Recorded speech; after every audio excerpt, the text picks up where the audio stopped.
Hey, it's Friday again. That means QuickFormational time. I'm Sean Pennington, CEO of Solomon IT, and this week's QuickFormational is on change management and alerting. There's lots of ways to do this.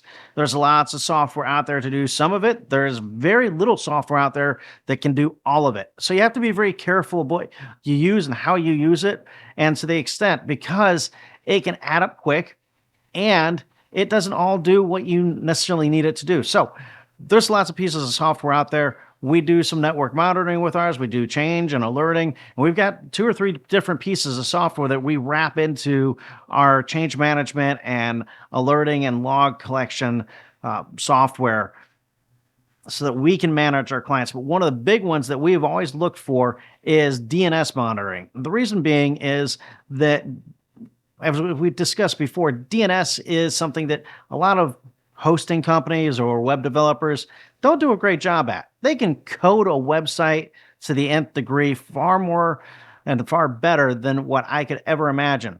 But when it comes to the DNS and your domain, they know the A records, they might know CNAME records, but they oftentimes don't back that stuff up. They make changes, and suddenly you find out that your email or something else isn't working properly, and it's because they know their area, but DNS is a whole lot bigger. And so one of the things that we try to monitor within change management is the DNS. And so when we see changes happening to DNS, we start making phone calls to clients to be proactive, or in our case, we like to call it pre-proactive, and engaging with our client to make sure that these changes aren't negatively impacting.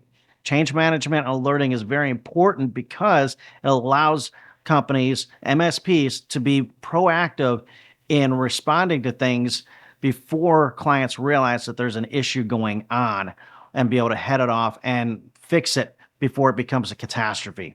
So that change management, that alerting, it also gives us trackability. If something's changed, we know who did it, when it was done, and we know who to point the finger at. That is one of the great benefits of this change management and network monitoring. It also allows for port management and other things depending on what you've got, and allows us to map your network to know when things are added, when things change, when things don't look the way they should have.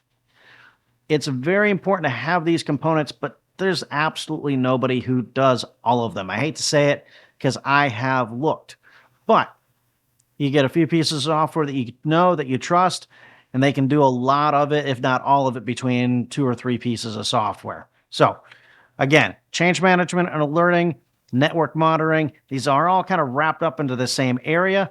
A lot of companies are going to push network monitoring, which is great, but it doesn't look at anything outside of the network. It doesn't usually look at DNS. It doesn't usually look at Office 365. And so it takes several pieces of software to actually do a complete change management, network monitoring, and alerting platform. But it is definitely something that MSPs are doing. We do it, and MSPs should be doing. And if they're not doing it, if they're not offering that, then you need to start asking some questions about that. It's something that MSPs do. Make sure yours is at least offering it. We do recommend it. It can definitely head off some major catastrophes and save you thousands of dollars and lots of headaches. And hopefully, because of it, you don't miss the possibility of new contracts. So, again, Sean Pennington with Solomon IT. That's this week's QuickFormational. MDR was last week, change management this week, and next week we're going to be talking about dark web monitoring. It's super exciting. I know we're all just shouting and cheering, but right now, you have a great weekend.